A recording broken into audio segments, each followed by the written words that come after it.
Hi again, my name's Connor, and in this video I'm going to talk to you about the importance of risk assessments and security at live music events.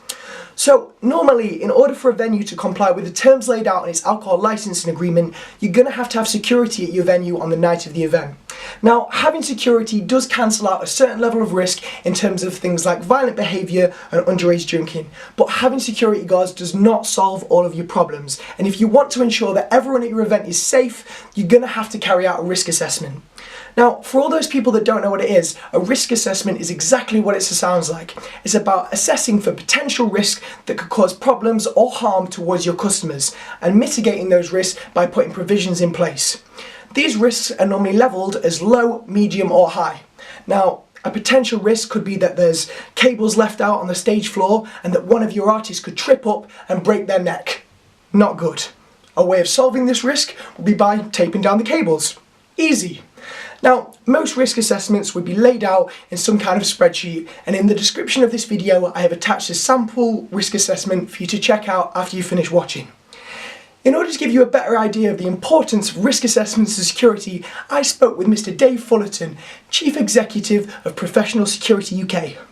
I asked Dave, do you think it's important to carry out a risk assessment before the night of the event? To which he replied, yes, I think it's extremely important to carry out a risk assessment before the night of the event.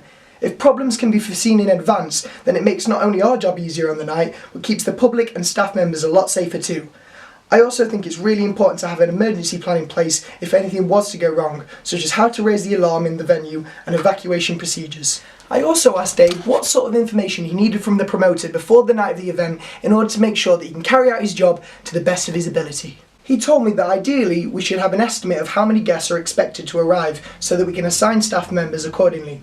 Generally, it's around 1 guard per 100 people depending on other factors. We also request access and facilities information, such as where are all the entrances and exits and what is the closest hospital/police station, as well as specific venue hazards outlined in a risk assessment. David also stressed that not having this information makes things extremely difficult for him and his team, and if they weren't to have this information and something was to go wrong, then it would take them a lot longer to react, which could potentially put people in serious danger. So all jokes aside, remember that even though you and your customers want the event to be a great experience and have lots of fun, people's safety is paramount, and it's your responsibility to ensure that the risk assessment is carried out properly and that the security have all the relevant information to ensure that they can keep you and the people at your event safe.